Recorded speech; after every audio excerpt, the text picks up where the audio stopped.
Good morning from my bed, sweethearts. It is very lovely to check in with you today. This is going to be a vlog. I'm going to take you on a little adventure with me. So today I'm feeling very not quite awake yet. I haven't had any tea, coffee, haven't been out of bed. I've just been reading my book, The Way of the Rose, which should give you some clue as to what I'm going to be doing for the next few days.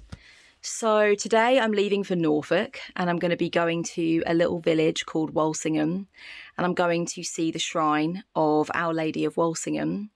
It's built on the site that was originally founded in 1061 after a triple sighting of the Virgin Mary. I'll get more into the history of it and everything as I go along with the vlog. But generally Walsingham is known to be England's Nazareth, or Mary's home in England are the nicknames for it. So it's quite the atmosphere, and lots of people make their way there every year, lots of pilgrims to honour Mary and just to get involved in the services and stuff. It's not actually pilgrimage season. Pilgrimage season tends to end in October. So there won't be any sprinklings from the well. They have a well there that they do sprinklings from. They won't be doing that. And there won't be lots and lots of pilgrims there, which is actually ideal for me because I don't really want to be inundated with lots of pilgrims and all that energy. I just kind of want to go when it's a bit quieter. And I'm doing this for my birthday treat. So I'm going to take you along with me. I'm going to take you along for the thoughts, the walks and the discoveries, and going into the shrine, going into the basilica. I think I do want to be involved in shrine prayers. So I'm going to ask all about that when I get there, and just give you a bit more history of the place and stuff. So yeah, this is going to be a really interesting little trip. I've been meaning to do it for a couple of years, so I thought, why not? Why not do it for my solo birthday adventure? So I'm still in my pajamas. I'm moving quite slowly, actually. And I've been quite weepy, quite emotional. I did expect this. I expected that it would be symbolic of the closeness I've been feeling over the past year with Mary, and just thinking more deeply about what she actually represents to me and why she's continued to be such a big figure in my practice, and wanting to go deeper with that and wanting to make this gesture, because I do feel this is partly a gesture, going to the shrine, and what that will mean for me going forward. And so I've got this sense that this vlog is going to be a bit vulnerable and personal, to be honest. I could be wrong. Might even just cut this out at the end because I'll be like, oh, that vlog was not that, not that sort of under the hood.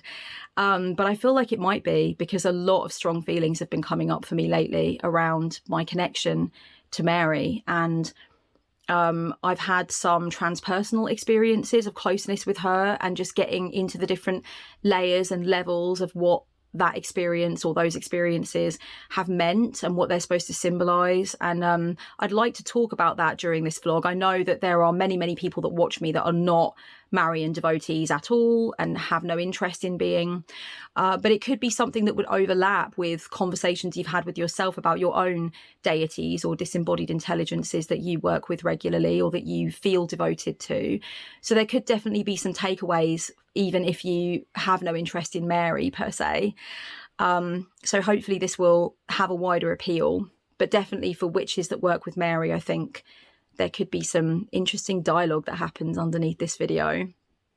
So I'm not just going to the shrine and doing my whole sort of devotional thing. I'm also going to be in my hotel a lot, working on my book. I'm going to be journaling. I'm going to be praying the rosary. I'm going to be doing a big birthday reading for myself.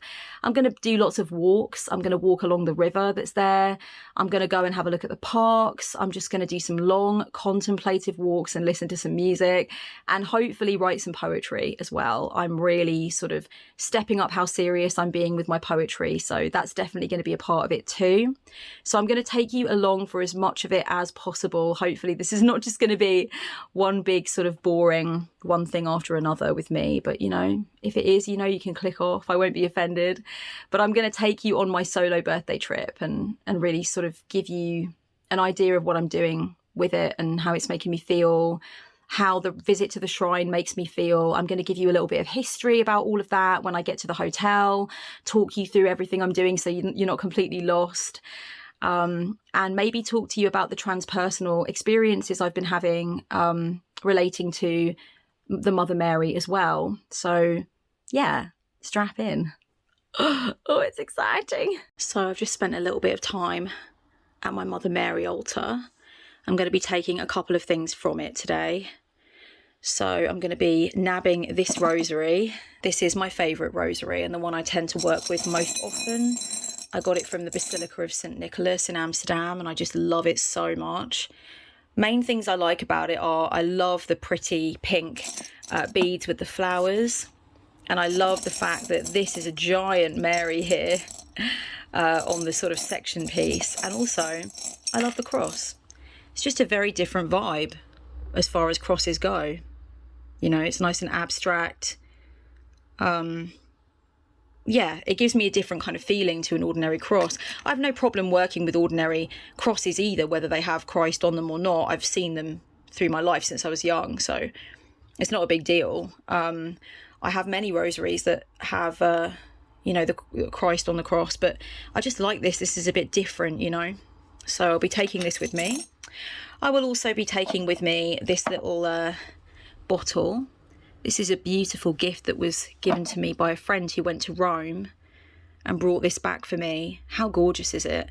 It's got a mix in it of rose oil, frankincense. I can't actually remember what else I put in this. I made it a while ago. I do tap it onto my pulse points sometimes before doing devotional or praying rosary. Although usually what I do is I just use rose water. This bottle is filled with rose water. And I constantly need to top that up because I'm always putting that on. But this is more for like special stuff. So I'm taking that with me. I'm also going to be taking, you can see down here that there are books and decks.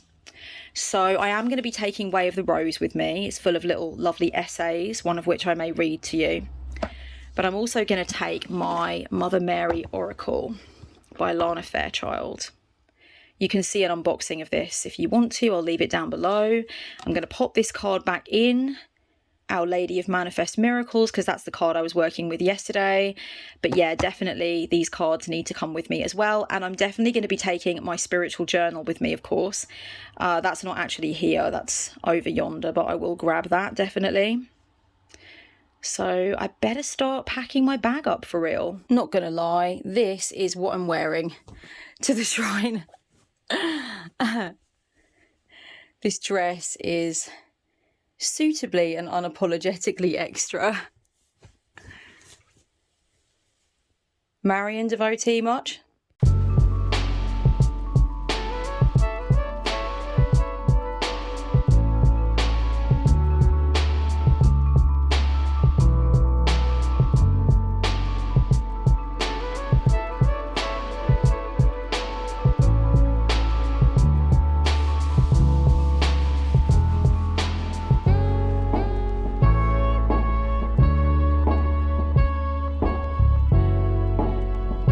Darlings, this is where I'm going to be holding up for the next few days. This is where I'm spending my solo birthday. It's a really pretty hotel room, very atmospheric. I've got a helmet here should I want to have a fight. Some really lovely suitcases. A TV that I will not be using because I'm probably going to instead be spending a lot of time here in the writing area. You can see I've already made myself feel very comfortable. I've got my bento stuff there I'm going to be munching on later, and I'm going to sit over here if I feel particularly intellectual.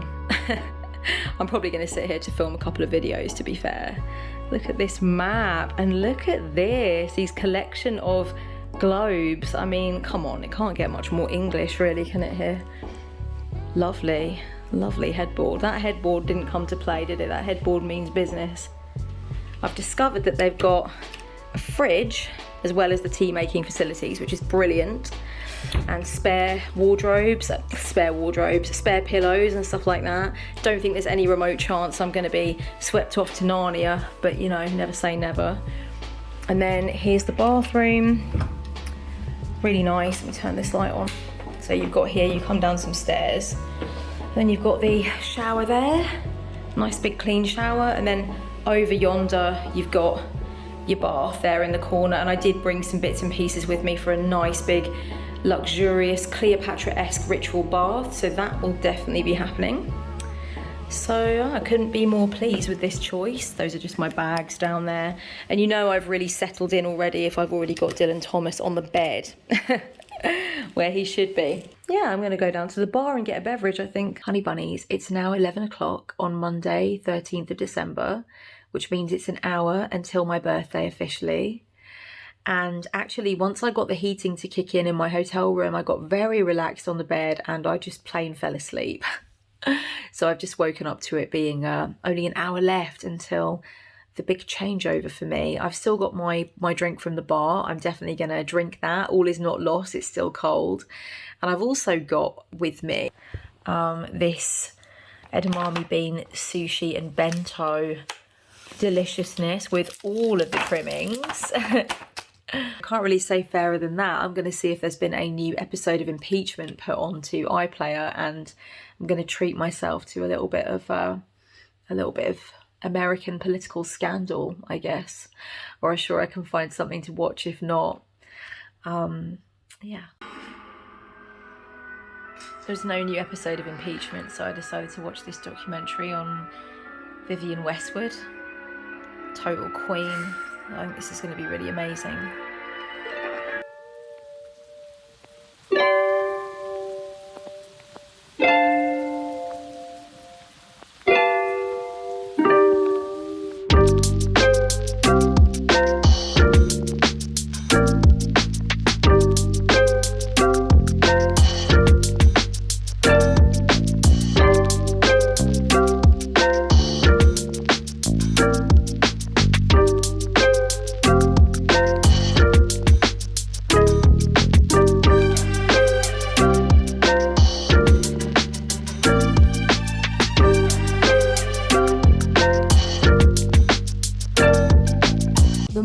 My birthday ended up just being actually very, very chill and intimate. I stayed in my hotel, I did some reading and meditating. I cracked out one of my favourite oracle decks and I just journaled about what was on my heart and what my hopes are for the next year around the sun. I just created this really beautiful, spiritual, self-loving little bubble around myself. And then I decided to go out and do some geeky, pagan, artifact exploration. So I went into King's Lynn and I had a look at their local museum, and I want to take you on a little bit of that journey as well. So I ended up going on a bus into King's Lynn and I went to the Lynn Museum. I checked out lots of awesome artifacts from the Iron Age, Bronze Age, Anglo-Saxon and Roman periods. I particularly was enjoying looking at some of Snetsam's magnificent collection of talks in gold and silver. Some of those collection pieces were there, and you know, the reputation of those collections does precede itself, so it was really cool to see some of it right there in front of my eyeballs. I reflected on all the gold and silver, the figurines, the carvings and toys, lots of pots, lots of jewellery, all these different things that have been found from different excavations, and all of the information that had been gathered about the different things that were there. Bear in mind, Norfolk is Iceni territory, so I also had Boudica on the brain, and I was thinking of her revolt against the Roman invaders as I was walking around this museum. So it was just very, very cool, you know. At the risk of sounding like I'm not really sure what words to bring to mind for it, it was a very beautiful birthday gift to myself, and I hope that some of these clips of some of the things that I was seeing can bring you to that point of inspiration for yourself as well as you watch.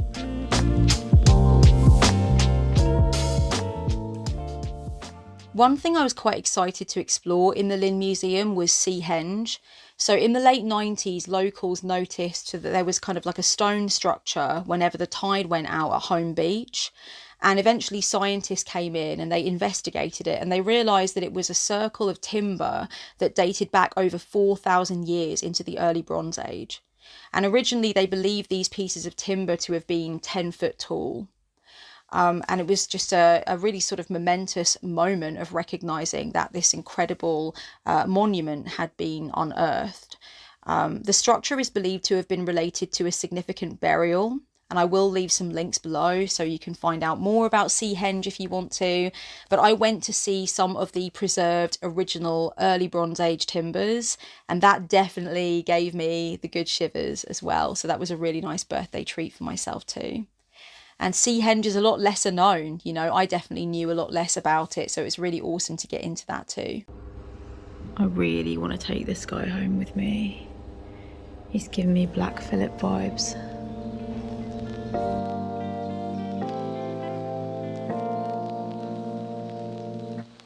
Maybe it's kind of a weird thing to include in this vlog, but I also wanted to say that after I went round Lynn Museum, I also took myself round a massive toy shop, and I really enjoyed just looking at all the dolls and the toys and the puzzles and stuff like that. I find toy shops really invigorating and inspiring, both as an artist and also as a witch. I love the nostalgia of them, and I love just like being creatively sparked by what I see and the colours that I'm enjoying and what I really want to kind of visualize myself going into as part of that world. So there's definitely something astral, something exciting, something kind of like liminal and otherworldly about toy shops, and so I really let myself just wander around. And the other thing is, I find it really sad sometimes when adults feel like they can't just walk around a toy shop for themselves without having a kid that they're buying for or a kid that they're with, you know, so I kind of try and defy that as well. I didn't end up buying myself anything this time apart from a mermaid bath bomb set, because I knew that I definitely wanted to have a big extravagant bath before I left my retreat.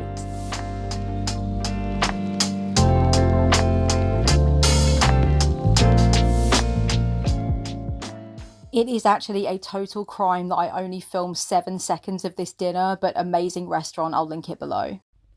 Gosh, I fell on a massive sleep when I got back from town. What a lovely day, what a delicious day of seeing the museum, waking up nice and slowly first of all, seeing the museum, going for a little bit of shopping, and then having a lovely little dinner. Really lovely, but it's now 11:05 at night, and I don't actually know if anything's open. I don't know if the garage that is next to me is open all night. I don't know if there's another one around here that is open all night. Usually there is at least one all-night garage in any particular area. And I don't know if there's anybody downstairs in the bar. So I don't even know if I'm supposed to go out the same door I usually go out in this hotel. So I'm going to have to go and have a little bit of an explore because I really want some sweets. Listen to how totally dead this place is at night. It's 11 o'clock. Haven't seen a single car come by here the whole time. And that's my hotel. Looks like it's on fire because everything else is just so dark. But all night garage, very useful. So I'm gonna have myself a decadent Marie Antoinette moment now. Hey dumplings. Well, it is now quite late at night. I'm back at my hotel. Did a little bit of writing, but I felt like I couldn't really get going. I think there's a little bit of an art to having a solo birthday. This is my second time having a completely solo birthday. I think you definitely have to have some sort of plan, some kind of itinerary, but lots of time for just, you know, freewheeling things to happen, you know, open parts inside the script. And so I've been enjoying that as well. I had a really gorgeous long hot shower just now, got into my pajamas. That was after I went for a little walk to the all-night garage down the road and got myself a few treats, got myself some sweets and a bottle of something. And now I'm just gonna relax on the bed. I'm definitely going to read my book. At the moment I'm about to start The Witch's Path by Thorn Mooney, which I'm really excited about, and I'll read a little bit of The Way of the Rose as well. I might watch the new episode of Impeachment too. I just noticed that it came out, so I'm really enjoying it. So yeah, sometimes some parts of the solo birthday experience are quite sad. I mean, I know I'm going to see some of my friends at the weekend and that will be really lovely. But certainly, like, certain things come up in your heart and in your mind when you're spending a birthday alone. It's a perfect time for things to come up in your head, to be examined, to be thought through, to be given space, you know. Maybe I'll talk a little bit more about that tomorrow, but I think for now I'm just going to chill and settle down. I want to show you a few things though. So here are some of the things I've got myself today. I got myself like this is a vintage scarf clip, and I got myself some face masks and a hair mask that I'll use tomorrow in the bath. A little bit of some jewellery here. Found this from a thrift shop. I liked it because it's got the crown on it, and I'm feeling like crowning myself the birthday queen today. I treated myself to some Betsy Johnson earrings. Look how tinkly and sparkly they are. Look how beautiful they are. I got these earrings as well. I think they're really beautiful. So I will enjoy playing with them. And I got this lovely scarf. It's really big. That went right over me in the restaurant. I was kind of cold leaving the restaurant, and I put that over me. It was lovely. I got myself like a Lessie underwear set. That was just a random present. I do like to get myself a few presents on my birthday. And I've got this lovely candle and soap and some mermaid bath bombs, because I'm definitely gonna make some serious like tripped out Holy Mountain Marie Antoinette shit happen over there tomorrow with any luck. I'm a silly sausage. I'm a silly wee hen. Okay, here's to another year around the sun, my darlings. And look what I am wearing for my shrine true. This beautiful dress. How awesome is this? I'm so happy with it. It's exactly what I wanted. So yeah, I'll be fully paying tribute to the Holy Mother, and I'll be waking up super early to pray the rosary tomorrow and do some devotional stuff. So be there or be square. Or you can just click off if it's not really your thing. Of course, I will also be doing my full devotional to Joji tomorrow morning. So anybody that wants to get into Church of Joji a bit more, yeah, we will definitely be slow dancing in the dark tomorrow morning. As soon as I've done the rosary, this old thing, we can get on with the Joji stuff. That is a joke. We will not be doing that. I'm gonna record some ambience and put it in this track.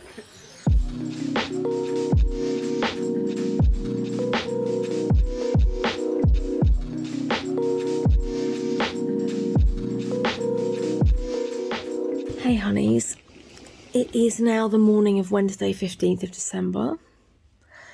I had a really eventful sleep, lots of very strange dreams. Some of them to the effect of kind of being in a cult or extreme religiosity of the people around me. Not so much me, but the people around. I thought that was quite interesting, considering I'm going to a place of faith today. But I didn't see it as a bad omen or anything. Just shows what I've got my mind on, I suppose. It's hard for me to give words to camera at the moment. I feel like there's so much I wanted to say in this vlog. So many points I wanted to make. And I feel actually completely ill-equipped, unready. I don't feel prepared to say anything of worth. I'm sure that my thoughts will come, because I would like to record them for myself as well.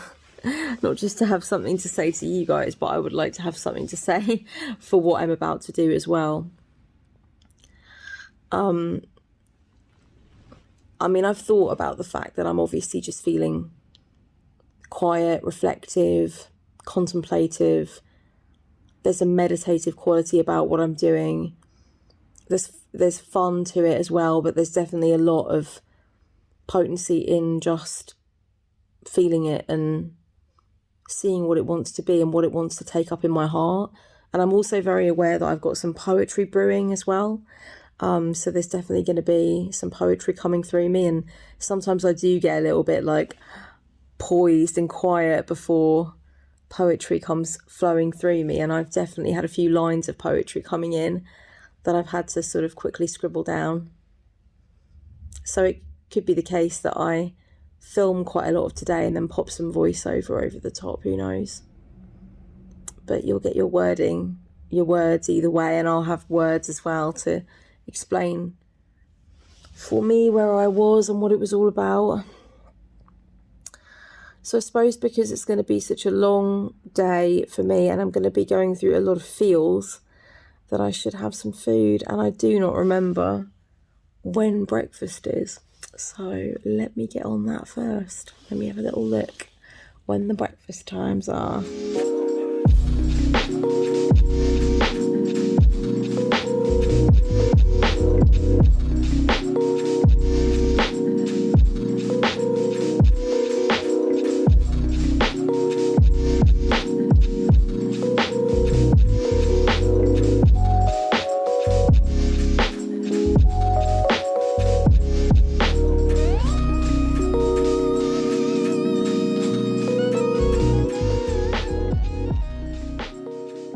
There's always been something between me and the Holy Mother Mary. Ever since her bowed, veiled head lingered over my Moses basket when I wasn't long back from the hospital in the mid-80s. Ever since I placed my chubby little hand over her stone foot, which was crushing the head of the serpent, or watched parishioners genuflecting to her elevated image, kissed by the shimmering tea lights in church. Ever since I first became enamoured with my Nana's holy water, contained in one of those plastic bottles in the shape of Mary. The bottle top was a screw cap crown. If you know, you know. Those many, many moments kept cementing it for me in the earliest years of my life. She made me feel calmness. She made me feel intrigue, curiosity, and the first weird stirrings of mysticism. But she also made me feel distinctly seen. As I got to grips with her story, it really said something to me. It was her image and the energies of the believers interacting with its inherent meaning that drew me in. Her trials and intricacies were the ones I felt called to.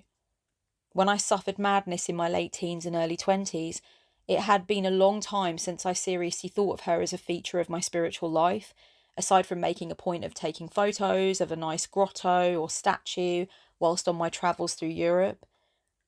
But it was she that came to me. She reminded me of her. She kept turning up when I was ill. She poured herself into my dreams. She diluted my pain. At first, I definitely asked myself along the way what it meant to be a Marian witch, or if that's even what I was.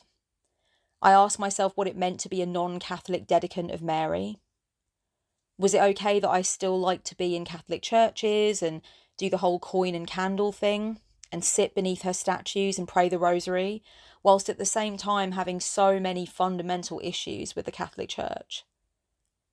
Was it going to be possible to figure out a way of being so emotionally attached to the notion of her as the Mother of God, whilst at the same time never actually seeing Jesus as my saviour or the Christian God as my maker?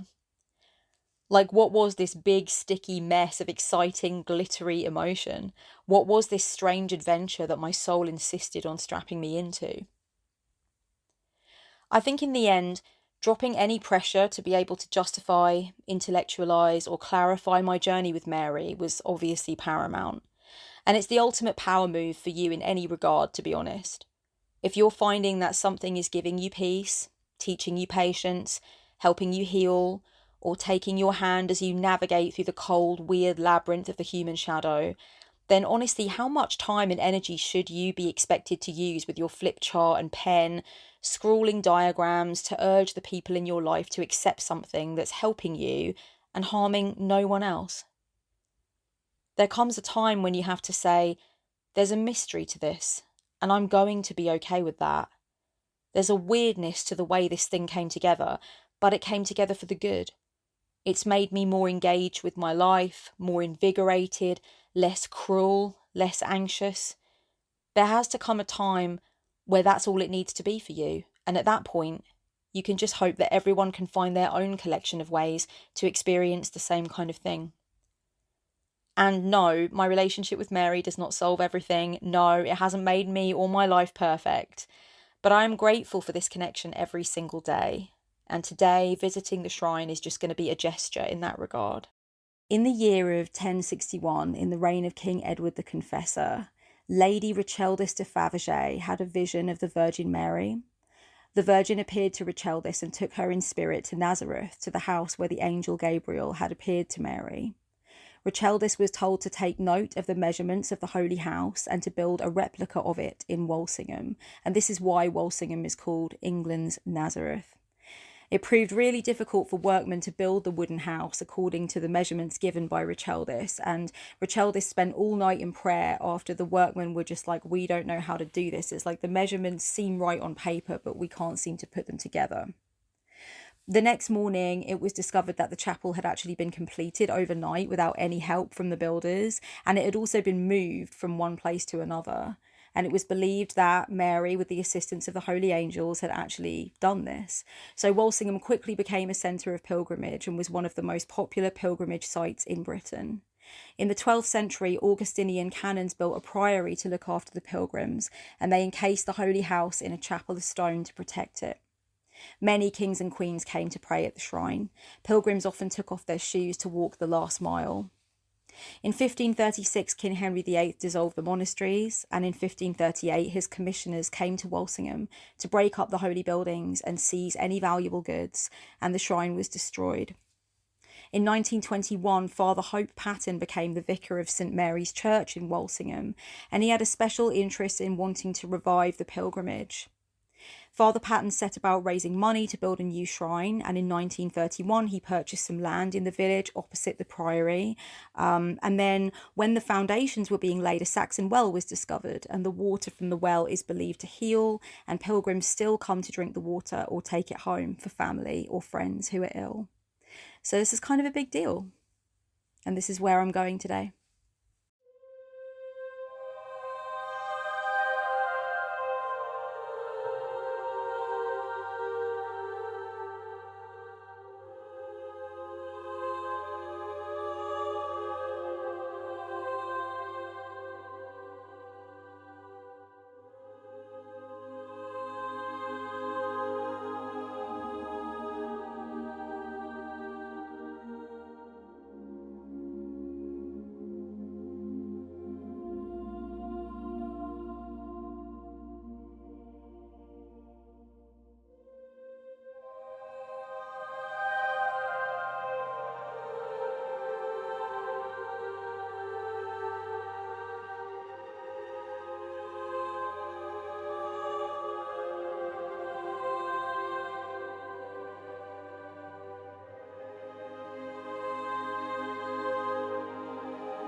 Nice blissful time to journal about my experience whilst listening to all the pilgrims talking about their experience. It's really nice. So I just finished having a little coffee in the refectory where you can just like sort of reflect and stuff. And how beautiful is that with the mist over it? It's like really haunting and beautiful. So I'm going to pop back up to the shrine now. And yeah, I'm going to light a candle, and I don't think I'm probably going to film in there, but you never know. And then I'm going to see if I can make my way home back to the hotel in a way that's not too strenuous. I must say this has been well worth it. Logistically, as I said, a little bit fiddly, but oh, look how peaceful it is in the evening with the grounds all laid out. It's stunning, really moody.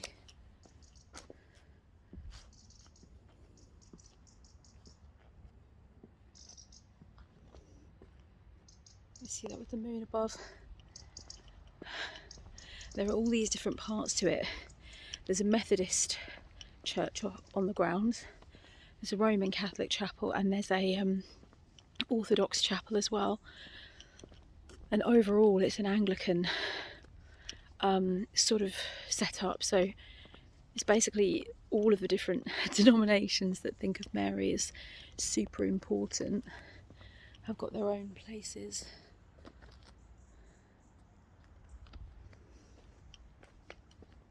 I'll be quiet now in case there's anyone reflecting.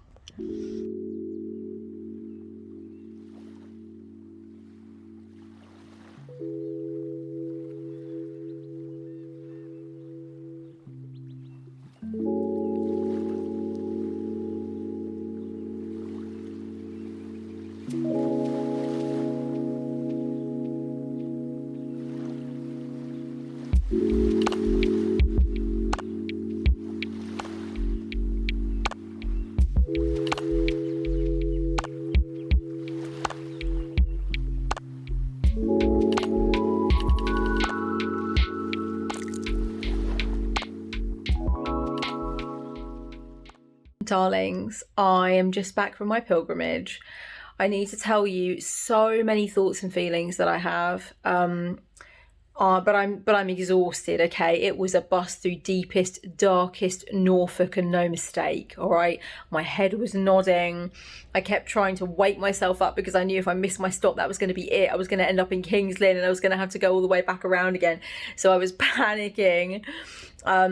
So yeah, when I left the shrine for the second time, I ended up in this lovely little pub called the Bull in Walsingham. Could not recommend enough. Absolute sweethearts, really nice vibe.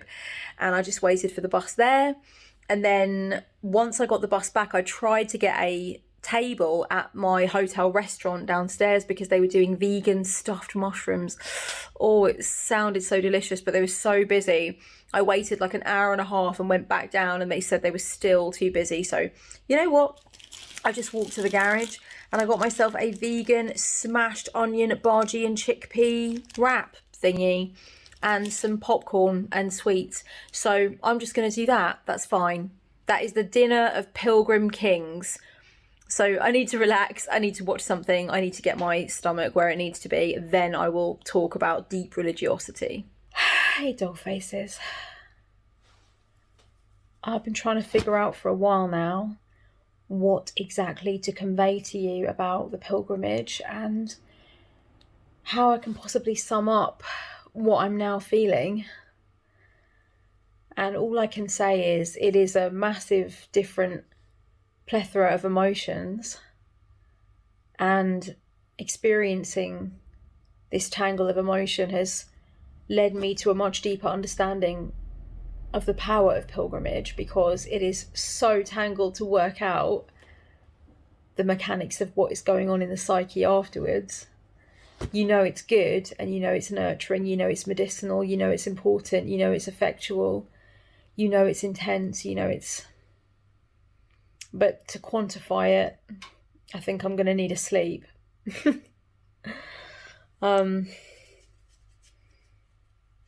The only thing I can say really with certainty, a couple of things, is first of all, I've been meaning to do this particular pilgrimage for on and off for a couple of years, I think. Maybe more, but definitely thinking about it a lot in the last 2 years. As I have progressively explored the idea more and more, my relationship with the Holy Mother has become more and more in increments. And so arriving at today, or yesterday now, certainly I knew that it wasn't going to be something I could take lightly or arrive at lightly. Second of all, a couple of days before I came to Walsingham, or before I came here to Norfolk to check into my hotel, I had a massive transpersonal experience based on gratitude, essentially. I felt some of the deepest, most searing, most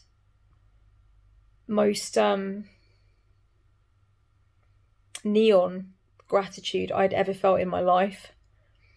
It was as the result of a mild psychedelic experience, or certainly that's what brought it on anyway. And I did some incredible journaling about it, but not in the written word, but recording my voice. Ever since then, the reverberations of that gratitude have been really accompanying me, following me around. And then on top of that, for the last month or so, I would say, I've just been experiencing a deepening of the awareness of like angelic presence, and just such a deepening of, even over the last 3 to 6 months, between the last 3 to 6 months, I've seen a real tangibility to my relationship with the Divine Holy Mother as well. You can probably see that I'm shattered. Every time I think about what happened today, I cry. Not in a bad way, it's just very overwhelming to do something like this. There's just a lot to unpack, and I really want to, because I think the richness of it is well worth it. But you know, I've literally got next to my bed, I've got everything I might need. I'm actually watching something completely unrelated. I'm watching the documentary Marian and Leonard, Words of Love. Very bittersweet. I'm a massive Leonard Cohen fan, so thought I'd have to watch it at some point. I thought tonight might as well be the night. Next to my bed, I've got my mundane journaling book. I've got my witchy journaling book. I've got my my poetry book. What else have I got? I've got my Oracle of Echoes deck, my Mother Mary Oracle deck, just in case I want to do a reading, just in case I wake up out of nowhere and I need to do a reading. I've got Dylan Thomas, because I've always got Dylan Thomas. I swear by him. I live and die by Dylan. I've got Thorn Mooney's book, The Witch's Path, because I still haven't quite started on it yet, what with everything going on, what with all the tomfoolery. And then I've got the bag. I've got the bag of stuff, different things that I bought on the pilgrimage. Apart from Way of the Rose is in here, which was already in here, but yeah, I've got like incenses in here and prayer cards, and Way of the Rose I already had, as I said, but I've been reading bits and pieces of it as I've come along the trip. So yeah, I've got prayer cards, I've got rosaries, I've got books, I've got all these things, and I want to just crash out now, because obviously my body really needs that, my brain really needs that. I can in no way interpret what I'm going through right now. In fact, maybe the best thing about filming this is that somebody who's experienced it might watch it and be like, yeah, that's how I felt too after a big committed pilgrimage, you know. I am fucking beat, but I've got a feeling that it's going to be a bit of a deep nap, and then I'm going to wake up and I'm going to have this overwhelming urge to record things. So that's all I can say for now, darlings. Honeybees, it is now the 16th of December. I have just demolished an entirely unnecessarily large hotel breakfast, and I've got a lot of work to do today in the hotel room. But before I do, I'm going to go and check out a tiny little church that I found on Google Maps. So I welcome you to come with me, do a little meditation with me, a little church meditation. It's quite funny, isn't it, that this is such a popular thing with witches, but it very much is. We do love ourselves a little misty church meditation. I'm sure they know. They see us perusing the grounds, looking decidedly ungodly, and they just choose to let us carry on.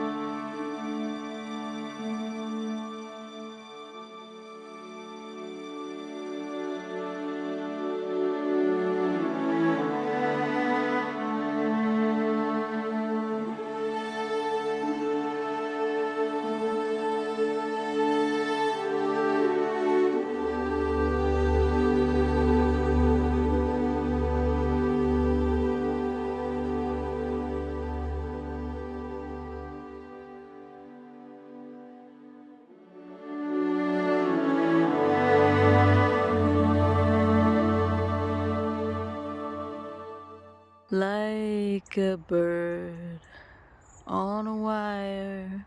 Every time, honestly. Leonard is always with me. Can never see some birds on a wire without thinking of Leonard Cohen. That'd be a fucking crime. Now, if we look over here, over yonder, you'll see a misty, rather moody looking church. I think we've got it in our sights. I think we've got what we're after. Look at that. Ain't that a beaut? Damn.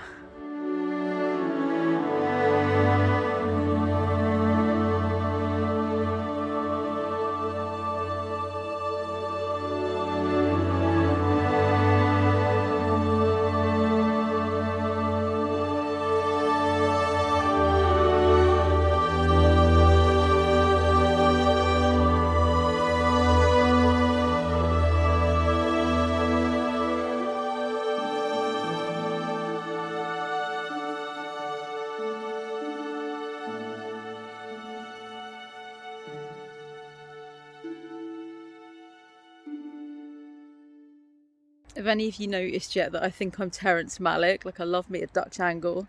I'm always like, can't help myself. I'm sure a great many of you enjoy a turn around a cemetery, and I've spoken about it many times on my Instagram when I've posted pictures of cemeteries and churches and stuff, and people have really sort of been very much in agreement that it is a top use of time. Even for the light alone. I mean, look at this. The way it plays with the stone, and the way the stone is all mottled, you know.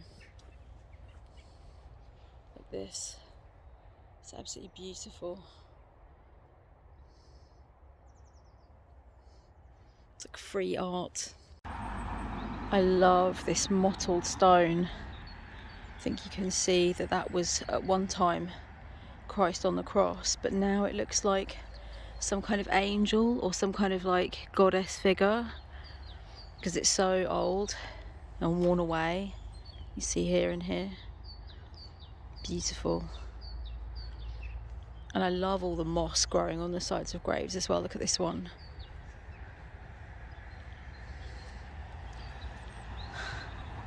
It's like a funny little face there.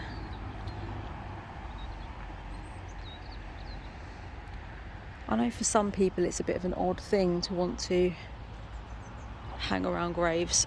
Probably not you lot that watch my videos, but to a lot of people it's very much considered not that much of a easy thing to understand. I love this contrast where the sun ends and you've got all this frost that hasn't been melted away. It's like you stepped over into another land. Reminds me of my matron, actually, hell. The duality. Such warm sun there, and then suddenly you're plunged in to the ice.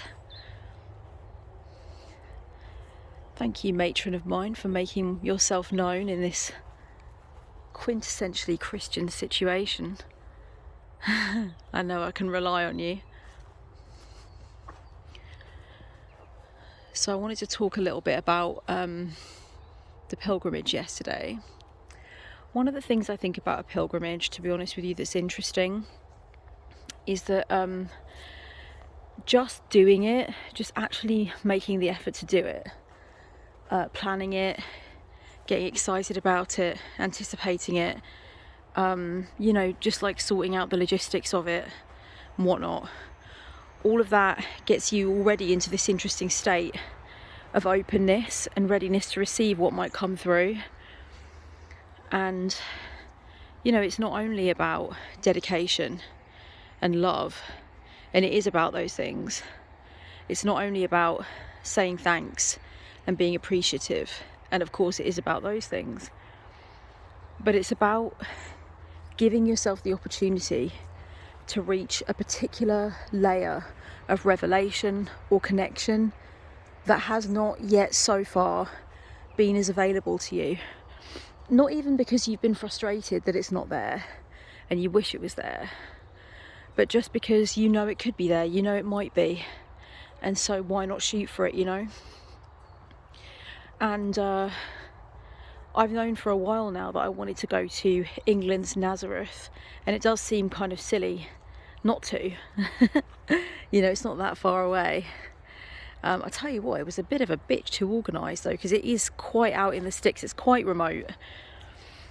There are some people that are going to be watching this video laughing because they are way more remote than I am from anything that they might want to see, anything worthwhile.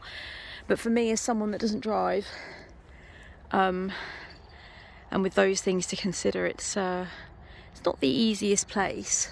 You can't just pop along, you know what I mean? It's quite far out in this teeny village, and you know, even that alone, the kind of determination of it, the excitement of it, the perseverance of it is great.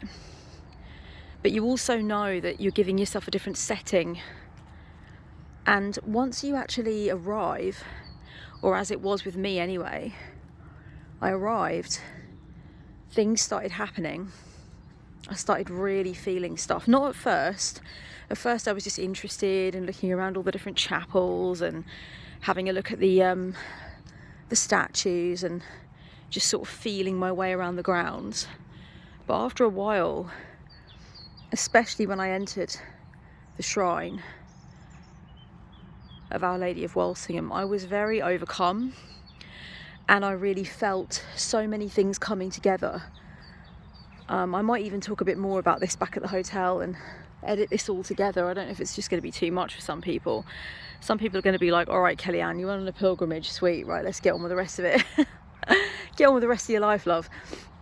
But yeah, I started to feel things happening, and it was very overwhelming. I cried quite a lot in the shrine.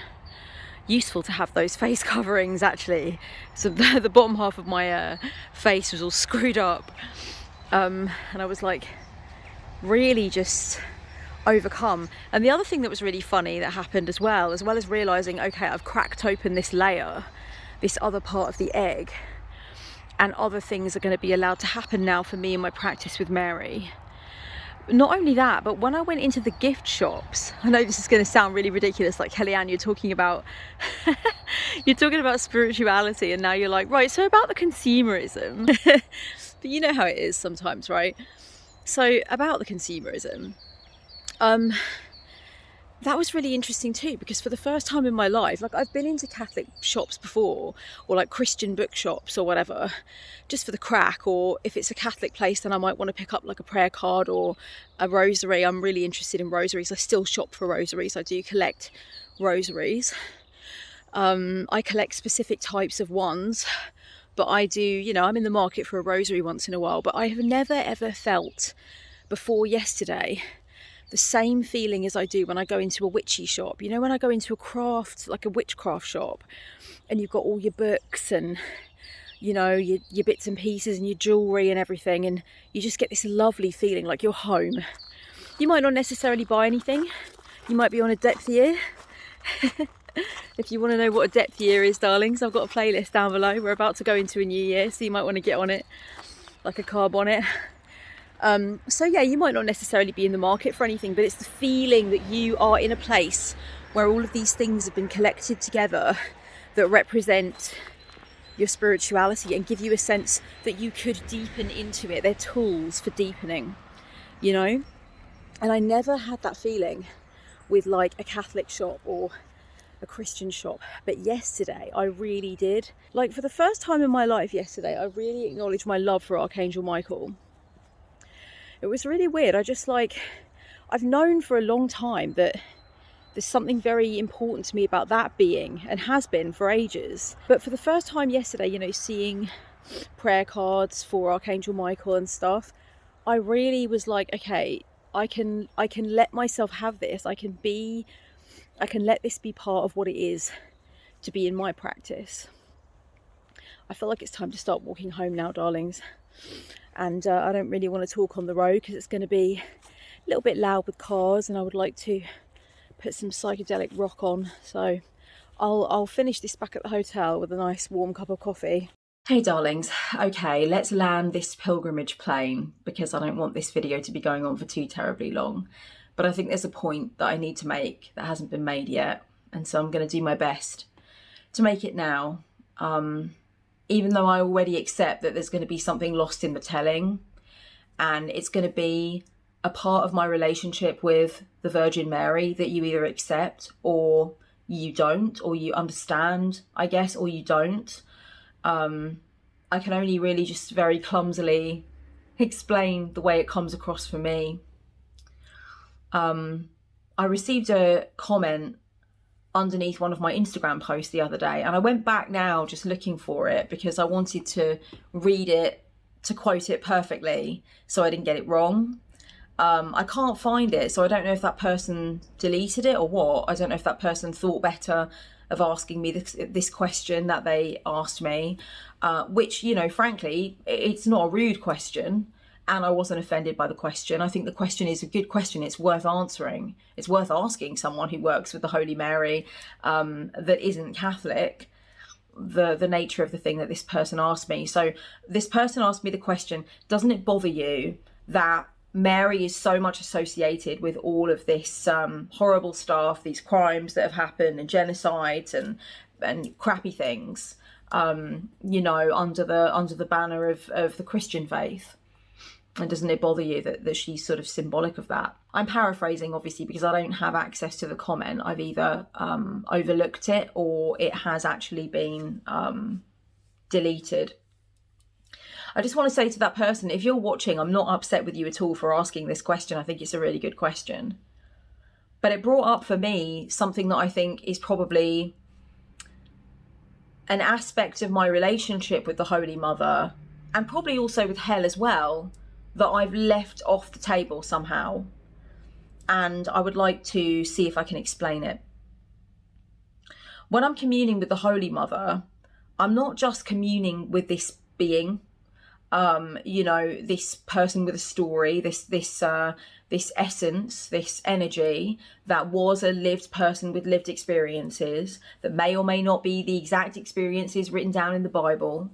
I'm not just communing with her, and it's not just about my relationship with her or about what the examples from her life have given to me or what they are teaching me in any given moment or what I'm reflecting on to do with the history of this one particular woman's life.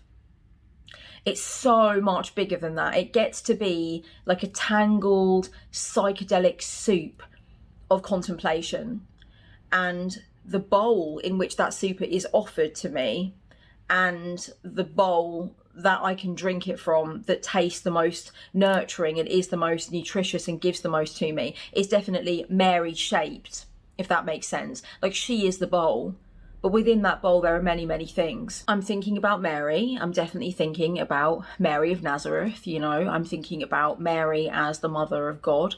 So Mary as the person to bring divinity into manifestation through physicality. I'm thinking about Mary the faithful, Mary, this young woman who agreed to have this frankly ridiculous experience, this topsy-turvy, pretty fucking psychedelic experience, in not the most convenient of circumstances, and to be open to what that might mean, and to be open for the adventure of what that might mean. And to do it despite fears of judgment, and to do it despite fears, perhaps even at times, that she might have been quite mad. I think of that Mary, you know, I think of that version of her. I think of Mary, the young mother, watching this being that has come into creation, that she's been told is going to be like the savior of humanity, watching him in the temple, speaking with the teachers, feeling nervous, feeling, apprehensive about what is to come, loving this child as any mother, as any good, really sort of grainy, salt of the earth mother would love their child. Having experienced the love of a good mother herself in St. Anne, but also having, along with that sort of lioness ferocity of protectiveness around her young son, also feeling that something else is happening, that she is supposed to be the pupil of this thing that is happening, and also that she cannot control this thing that is happening. And she is an integral part of it, and yet it completely evades her and swallows her into it at all times as well. It is deeply personal to her. It means everything to her. It really matters to her. But it's also cosmic, right? It's out of her hands. I'm thinking about that Mary as well. I'm thinking about Mary the wife. I'm thinking about Mary as an ordinary woman. You know, just like I'm just thinking about Mary, aside from the fact that she has anything to do with this great story too, and the fact that that matters and that is important as well. And that's one of the reasons that I honour her mother as well as part of my practice too. I'm also thinking about Mary in terms of how I first encountered her. I first encountered her as a bunch of statuettes in my nana's house when I was way too young to ask, who is this woman? Who is this woman? Why is she everywhere? Why does she have roses around her? Why have you got bottles containing her, why have you got bottles containing water that have got her crown on it, and you twist the crown and the water comes out? Like, what is that? What is that about? Why is she standing on the head of a snake? And I was also, of course, far too young at that point to ask myself, why is this fucking rad? Why do I love this? Why is this making me feel such deep feelings? What is going on here? So I'm thinking about that Mary as well. There's a lot of sentimentality there. There's a lot of nostalgia there. There's a lot of excitement. There's a lot of new feelings. There's a lot of spiritual stuff coming up that I haven't accessed before and that I'm really giddy to kind of like get into. There's also the Mary as I began to understand her and know her. You know, I had a very close relationship with my nana when I was growing up, my father's mum. She was from Liverpool and she was Irish from way back. And the family come from Ireland originally. And, you know, so I went from enjoying the statuettes and also the images. Don't forget, my Auntie Mary was not just very Marian, typically Irish Marian Catholic, right? So very Mariology centric, very Mary connected. She did have some statuettes of Jesus, no question. JC was in the house and she had a great love for JC. But there's something about that Marian vibe that she was very taken with. Not only that, but she had certain saints that she was really interested in. Saint Martin de Porres was really important to my nana and has subsequently now become really important to me. There were several pictures of him on the walls in her house. So saints were important too. She also had a very big connection to St. Michael or to Archangel Michael or Saint Michael the Archangel. In fact, named my father after Saint Michael. So there was that connection as well. I feel like there were other saints that she was interested in and spoke to me about, but I can't think of any right now off the top of my head. It was a long time ago, darlings. She didn't really talk a lot about angels like in her particular theology, but she spoke about angels as in the angels will protect you or the angels are watching over it. So it was more of a not an infantilizing thing. That sounds horrible, but like, you know, if I was worried about something, she might say that the angels were watching over it, you know, or God would send his angels type of thing. And I found that very comforting. So I'm also thinking about that. I'm thinking about the moment where I started to learn about Mary. And I didn't just learn about Mary from my nana. My stepfather's parents were also extremely religious and they taught me a lot about Mary as well. But it was the way my nana had a connection with Mary that was interesting to me. And it was through the Catholic lens that it was really interesting to me. So I'm also thinking about that. I'm thinking about Mary as a comfort for the disenfranchised and for the poor, for the confused, for the lost.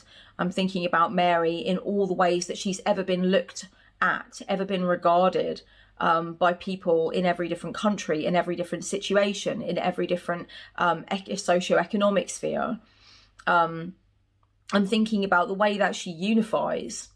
I'm thinking about the way that she, has really sort of given comfort and given haven to people over the course of time when they've been in need of it. But I'm also thinking about, in the Memorare when it says that never has it been known that anyone who, fled to thy protection, who requested thy intercession, who requested thy aid, no one has ever gone unaided. You've always answered every prayer that's been put to you. I think about the people for whom that doesn't feel very true as well. the people who've looked upon Mary and seen Mary as their last hope, their mercy, their deliverance from whatever fucking awful pain and trauma they're going through, sometimes at the hands of the Catholic Church, sometimes at the hands of people in the Catholic Church. And I think about how those calls did very much go unaided. I think about how they might have seen Mary as a comfort and held Mary in their heart as a reason to go on. But Mary could not deliver them from the despicable things they were going through. And I'm talking about the kids who suffered at the hands of perverse priests, abusive predators in the church. I'm talking about the women who were thrown into the homes for unmarried mothers and whose children were thrown into unmarked graves. I'm thinking about little kids in residential schools who were taught to regard Mary as their mother when all they wanted was their own mother. They just wanted to go back to where they came from and the mother they knew who loved them. I'm thinking about all those women in Ireland who were told to get the boat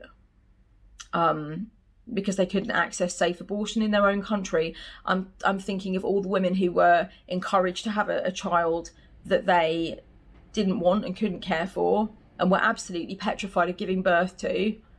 And I'm thinking about how the Blessed Holy Mother was used as a very shiny piece of propaganda in that process.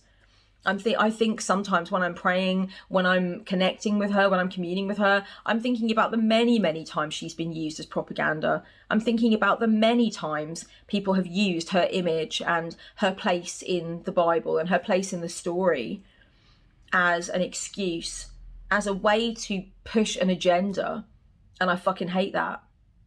If that can be an answer to the question, I fucking hate that. My relationship with Mary, first of all, it's not really negotiable. It's always been there. I can't deny it. Every time I walk past like a Mary grotto at a Catholic church, something just makes me stop and go back and pay attention. You know, it's so deep in me from when I was a kid. And I've said to people a few times, I think once you have a phone call with Mary, once that call is connected, she never lets you hang up. Not really. She's very potent. But basically what I believe is that Mary is part of an unbroken line of recognition of the matriarchal power that runs through the cosmos. When I look at Mary within the confines of a Catholic church or within a Catholic setting, not at my house where everything is very pagan and Mary is just a part of it, but in a Catholic church, when I regard Mary in a Catholic church, I'm seeing a rose through the fucking concrete. What I see is something that had to happen in order for that church to gain greatness and glory and money and power and everything else that it has, status. Everything that it had in vast amounts for a long time, and in certain parts of the world still really, really is a major baller in that regard. It was necessary, that you had to let the people have their garlands. The earliest forms of rosary that we know of were flowers strung together, and they were not just strung together for the Blessed Mother. They were strung together for Venus. You know what I mean? We're going way back now. They represented prayers to a particular goddess. The beads were given as a kind of as a consolation prize for so much else being redirected, our focus being redirected. I believe that there's no way that the Catholic Church would have been successful in many different parts of the world without the raising up of and the focus on the mother of God. You can argue all day about whether that's deification or what represents deification, what signifies it or not. Are we looking at her as a kind of like co-redemptrix? Is that blasphemous? I don't give a fuck, really. I mean, I don't think of Jesus Christ as my Redeemer. Anyway, so it makes no odds to me, but I know a lot of arguments have been had about this, have been sort of, the sparring has happened over time, right? What I think is so much when I look at Mary as pregnant with God, with the divine, I think of myself as inherent with divinity inherent within me. I think of myself as pregnant with the divine. I've thought of myself as pregnant with creative ideas. I've thought of myself as pregnant with the ability to transform, to see things differently, to become a new version of myself. I've thought of myself as pregnant with my own daring, my own strength, my own willingness to go on in spite of all that I do not know, in spite of all that I'm afraid of. When I think of Mary as pregnant with the Redeemer, I think of me as having the Redeemer within myself and being able to shepherd and nurture that part of myself to greatness. When I think of Mary as the Virgin, because I know that's a problem for a lot of people, you know, and understandably, rightfully so, I think it's appropriate that people would look at the idea that she had to be a virgin mother, you know, that it had to be a birth without sin, without sex. There's a really good argument against bringing that kind of divine feminine entity into focus, right? Because why are we saying that the birth needed to be that way? Why are we saying it needed to be an immaculate birth? Why are we even using the word immaculate, right? to describe the conception of Mary or the conception of Jesus. So I can understand why that is an issue, but the way that I like to see it is that I think it's very interesting that closeness with God can be so literal in that way. And I'm not necessarily talking about, you know, the patriarchal monotheistic Christian God, because that isn't necessarily my vibe. But do I think that that is just one shard on the diamond, one colour in the prism of the same thing that I'm working with, that a Muslim is working with, that anyone is working with who's working with higher power? Yeah, I think it's all the same. I think it's just different interpretations. I really just believe the light is split endlessly, and we're all just picking up on the light that resonates with us, quite honestly. My Nana believed that herself. She's passed on now. But she said that to me. She said, I believe that, you know, the God that anyone is working with in any area of the world, under any name, with any image, is the same God I'm working with. It's the same thing. She told me that when I was a kid. So it's always really resonated with me and stuck with me. But when I think about the fact that this young girl, you know, entered into a conversation with divinity and said, yeah, okay, let's do this thing. I will do this. I will give my life to this. I will play this role. To me, I don't think of that as like, I don't take that immediately to a place of like, no one's going to tell me I can't have sex and I'm impure if I have sex. The Catholic Church have dressed it up like that because it suits their fucking agenda. Okay. Yes, it does annoy me that Mary has been used to fulfill their agenda or to prop up their agenda. That's why I'm so fucking glad the 8th Amendment was repealed in Ireland. Because I hated the way imagery of the Holy Mother was being fucking used by these petulant fucking children who think it's okay for women to order pills on the internet and quietly have abortions in their bedrooms, screaming into their fucking pillows, not being able to tell anyone what's happening because they're doing something illegal. I'm telling you right now, the Mother of God wants no part of that. The Mother of God is not into that. You cannot tell me in any fucking world that the Mother of God thinks that has got anything to do with being close to the divine. So I don't think of it in this way. I think of Mary's decision, Mary's free choice, as an intimacy with God that didn't require a man. That's the way I see it.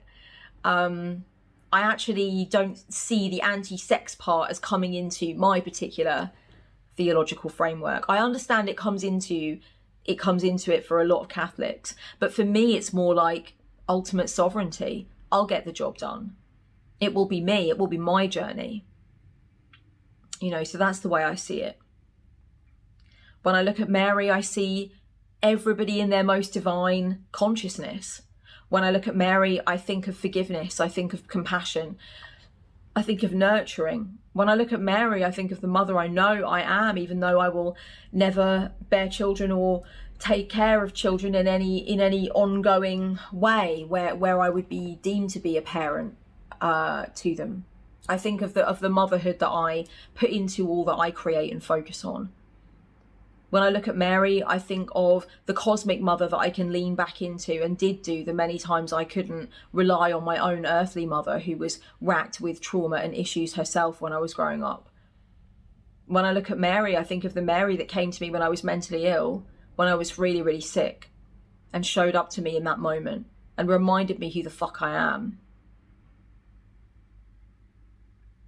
When I pray to Mary, when I connect with her, when I commune with her, I also just feel solace. I feel this solitude, I feel this comfort, and that happened to me yesterday in the shrine quite a few times. I just gripped my little rosary, and I just was sometimes with my eyes open and sometimes with my eyes closed, and it gave me a great feeling that I could continue on, that I could bear it, that I could bear these strange times.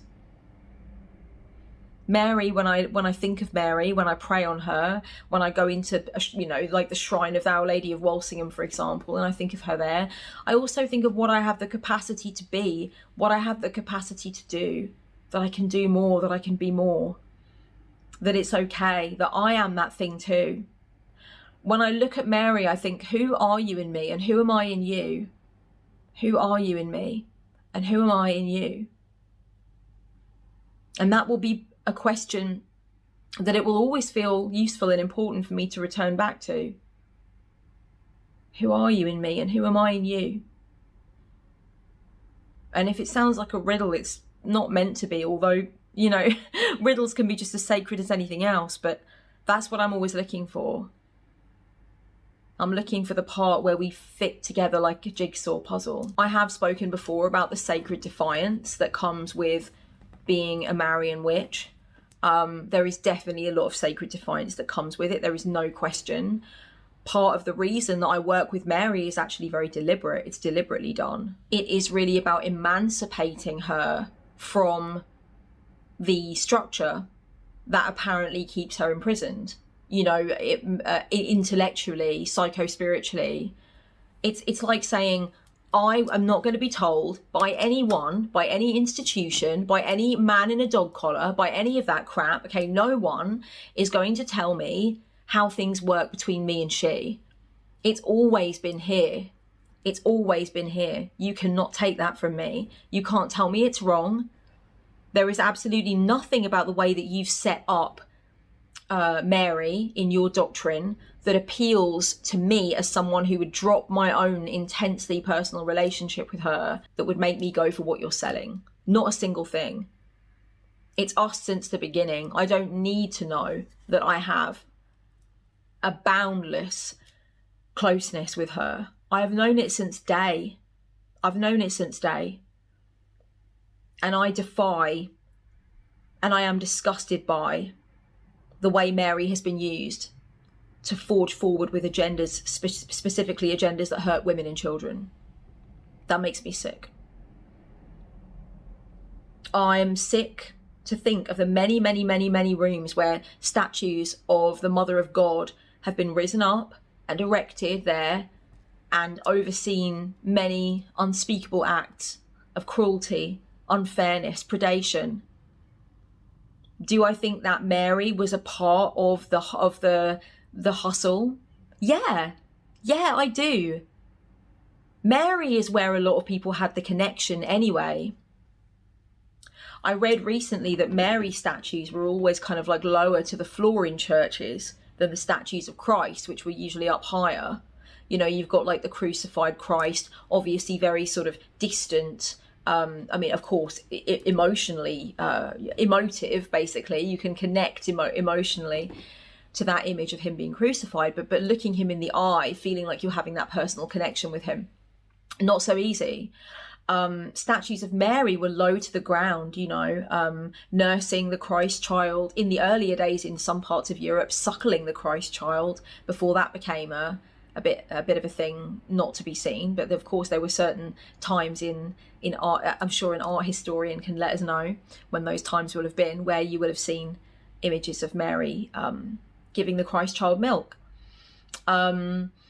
You've got Mary very close enough so you can touch her face, so the pieces on the face, the brass or whatever, would rub away over time, where people would touch the face. They wanted that communion with the mother, the universal mother, the divine mother, that we have long had a sense of, long fucking time, before people came to this little island and started talking about Jesus. We have long had a sense of the deep, unending, all-giving mother that is within us and all around us. There are figurines all over the place that predate the stories of Mary and Jesus, that show that we know what's up. Mary is just another incarnation of it, my loves. Mary is just another incarnation, and a particularly resplendent one. So I take it as a form of personal defiance for me, sacred defiance, to keep Mary. I will not be told, and I think it's really important for me to make this distinction here. I was not raised in the Catholic Church, but let's say I was raised in it, okay? I was raised around it. I was raised Catholic adjacent, basically. Let's say that. Lucky me, right? But let's say that I was raised in it, really, really firmly in it. I am not going to be fucking told, like, okay, you can go, but you drop that bag. And what's in that bag? Like the saints, the Holy Mother, the angels, the rosary, which is an incredibly high and clear form of meditation, by the way, darlings. And I will be making a video about that very soon, because the rosary needs its due. The rosary is just so fucking everything. Anyway, yeah, I'm not going to be told to drop that bag. Fuck you very much. Fuck you very much. I'm having everything in that bag. It all came with me. And I think it should go with you know, Catholics or lapsed Catholics that have realised they're a bit fruity in the spirituality department. Take it all with you. Don't say sorry. Don't apologise. If that stuff affected you, if it made you a better class of person, if it made you a higher calibre of spiritual being, if it made you better able to break your cycles, do your shadow work, love deeply, love in your vulnerability, be honest.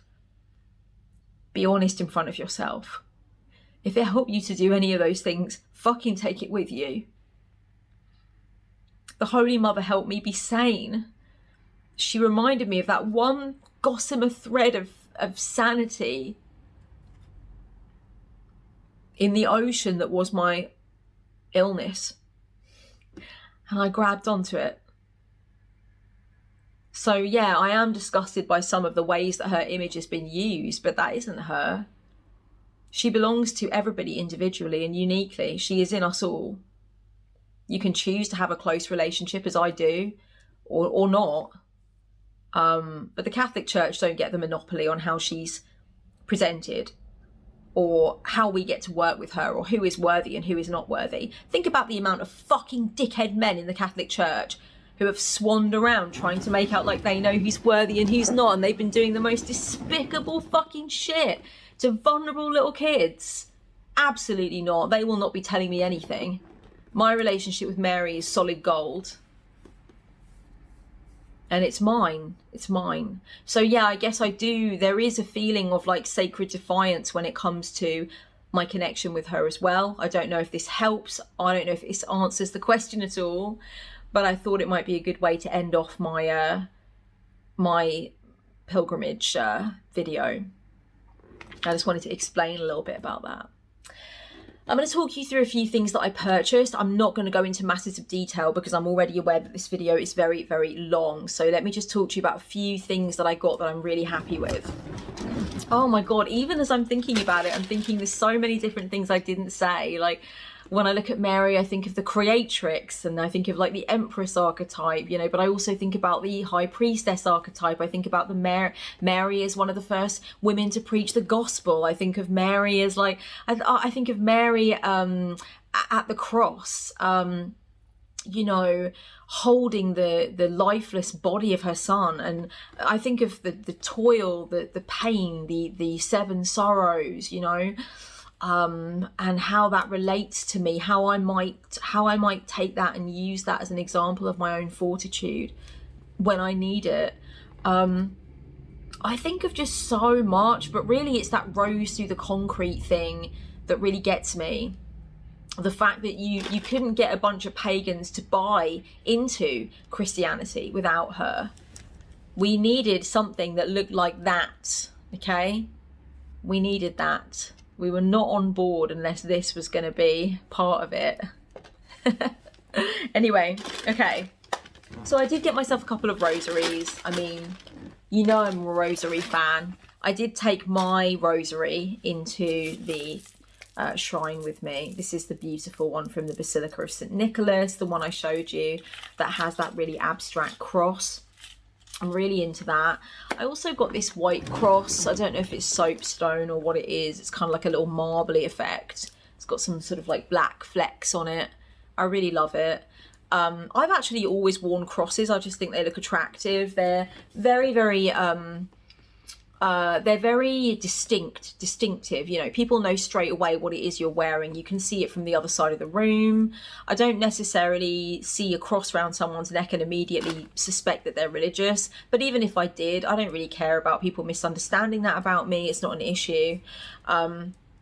So if I was flirting with like a hardcore Satanist and I like walked out of the toilet and he was at the bar and I was really like into him, I might go, oh. But other than that, I'm not too fussed about being misunderstood. You know, it's all good. I don't know where I got that vision from, but that's what I would do. Okay, so I've got this lovely, very simple coral rosary. Really love the colours here. You've got different colours here. Some of them are lighter coral and some of them are more of an extreme orange. And I like the flat ovalness to the stones.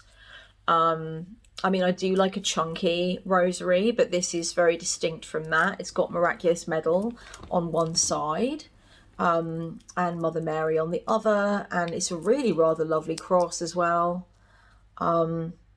So yeah, I'm keen on this one. I don't know if I can get it to focus. Yeah, there we go.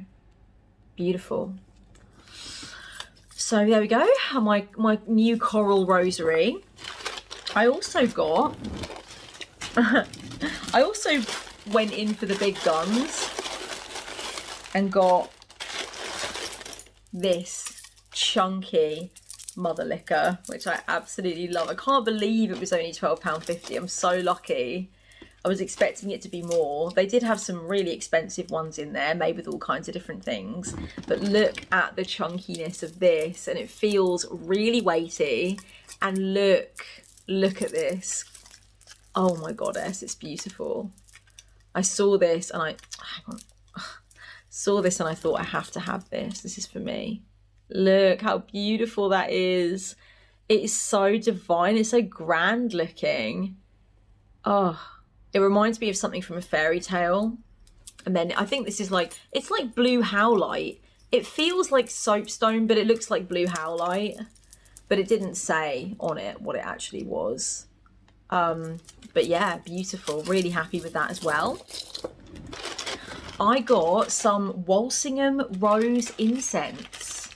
Little do they know how witchy I'm going to get with this as soon as I get home. I'm going to mash this right up in my mortar and pestle and it's going straight into the cauldron. Do not return. Okay, what else did I get? I got these beautiful cards. So this is a St. Michael card. Unfortunately, it doesn't have the artist's name on the back, which is really unfortunate because I think this is absolutely beautiful, really gorgeous. But the company is St. Michael's Abbey Press in Hampshire.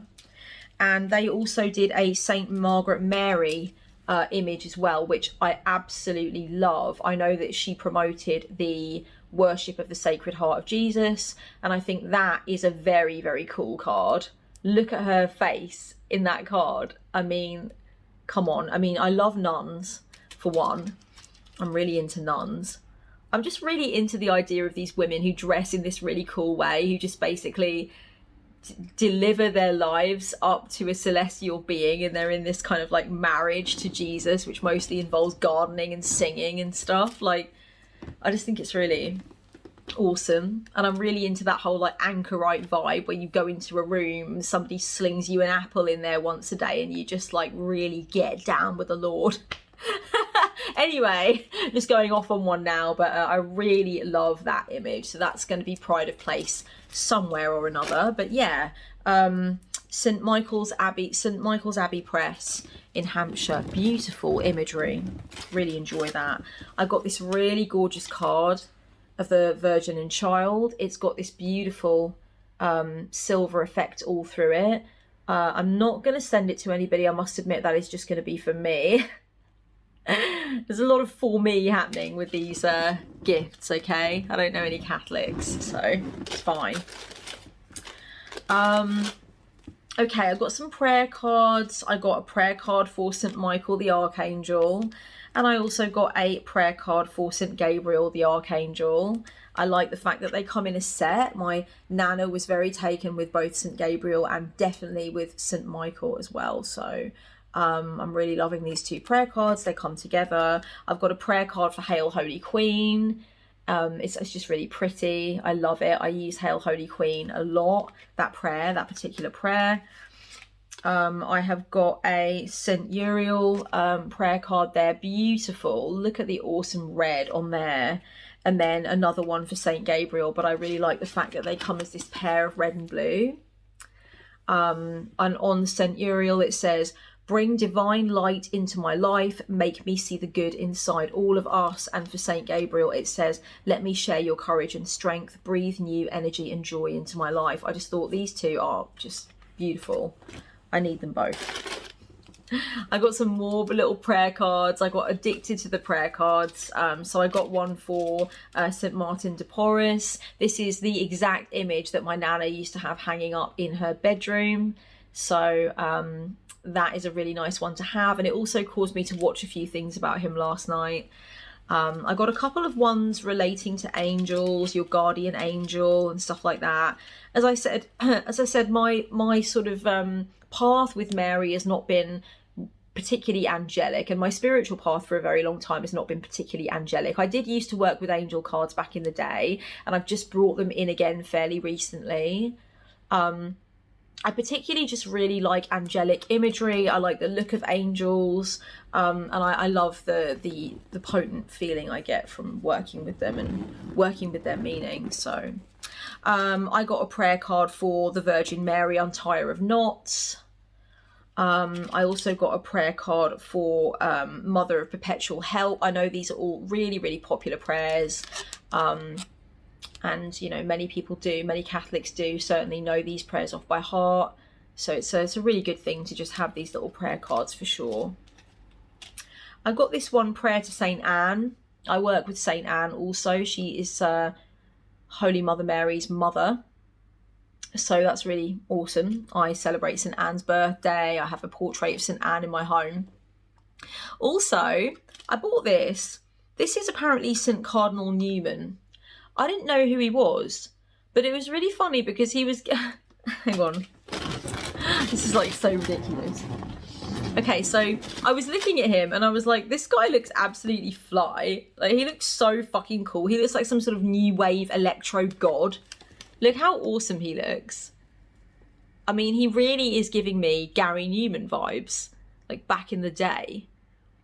He just looks like he's about to break out into some synth incredible, like fucking, I don't even know, next level. He looks next level. He's rocking that cape. Look at how he's carrying on. And then I turned it over and it was St. Cardinal Newman and I just laughed. It's not spelt the same way as Gary Newman. But I really like the prayer as well. It says, till the shades lengthen and the evening comes and the busy world is hushed and the fever of life is over and our work is done. Then in his mercy, may he give us a safe lodging and a holy rest and peace at the last. Amen. I thought, fuck it, you're coming with me. I like you. Okay, so a few little bits and pieces and then I'll move on to the books. So I got myself a little angel figure. I really like these kind of like, you know, anxiety angel type things that you can just hold and play with. And I got my friend a red one. I really love the red one. I hope he will too. I got another cross. This is the kind of thing I would have loved as a teenager, and I would have picked it up from like Claire's Accessories as a teenager. It's kind of got like hippie flowers on it. Very 90s. I also got a medallion for the viewing of The Lady of Walsingham, appearing to Richeldish de Fabergé, sorry. That's the the young woman that the Blessed Holy Mother appeared to in 1061, and that's why the shrine is there. So you've got there the meeting of Richeldish de Fabergé with the Holy Mother. And then I've also just got the this beautiful medal. It's got the miraculous medal on one. Oh, miraculous medal on one side. I've got a few of these, but I just really liked the blue on this one.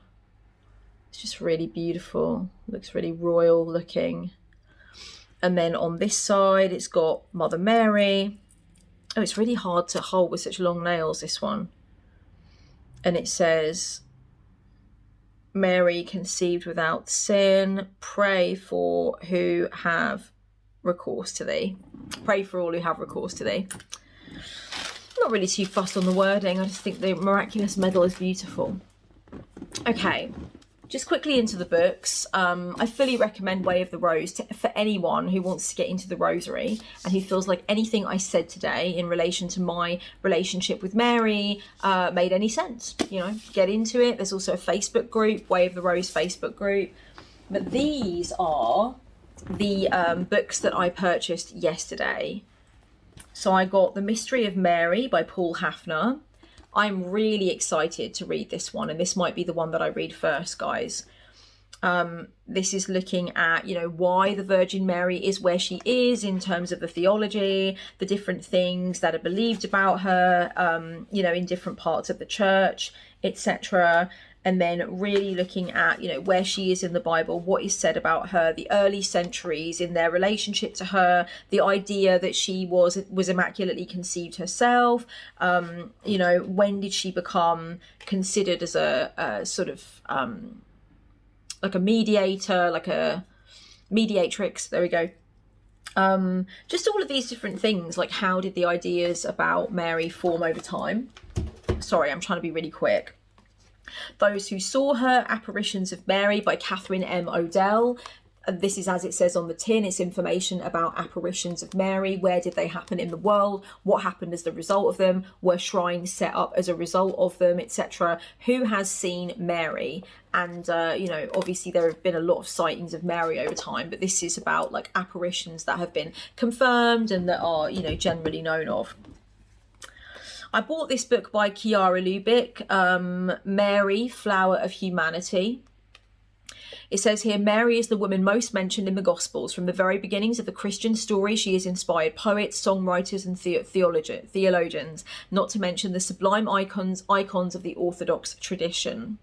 In Chiara Lubick's understanding, Mary is the flower of humanity who, through her yes at the Annunciation, gave Jesus physically to the world. All of us are called to become little Marys, generating the presence of Jesus spiritually by living out Jesus's promise. Yeah, I love this kind of vibe. This is totally me. I'm down for that. Keeping Mary Close, Devotion to Our Lady Through the Ages by Mike Aquilina and Father Frederick Gruber. I'm really excited about this. First of all, beautiful cover. Love that really, really deep midnight blue and the gold. The reason I like this one is that it's really about, you know, devotion to Mary and really sort of connecting with what that means. Let me have a look at some of the chapter names for you, just very quickly. Mother of God, Assuming Her Assumption, Star of Evangelization, Her Name, Mary in the Bible, The New Eve, The Dignity of Mary. So really just giving me things to chew on. I think that's why I bought that one. And finally, Imitating Mary, 10 Marian Virtues for the Modern Mum by Marge Fenelon. I know this might surprise some people since I have no intention of becoming a mother, but I really want to know, what are these 10 Marian virtues that are being listed in this book? And how can I actually just bring them into my lived tradition of being a Marian devotee?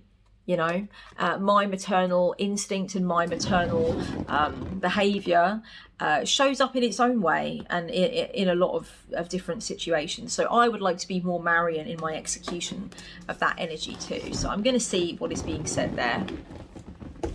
Darlings, thank you so much for going on this pilgrimage with me. I really appreciate your time and energy listening to all of this. And if you made it to the end, then you can start your comment with Hail Mary, full of grace, as a little wink to let me know that you got all the way to the end. Yeah, so thank you so much and muchly appreciated, and let me know any and all the thoughts that you have about what I have experienced and what I said and what you've said or experienced, and what is your connection to Marian energy and Marian power, and would you like to bring it into your life more? Much love, darlings, and blessed be. Mwah. Mary be with you.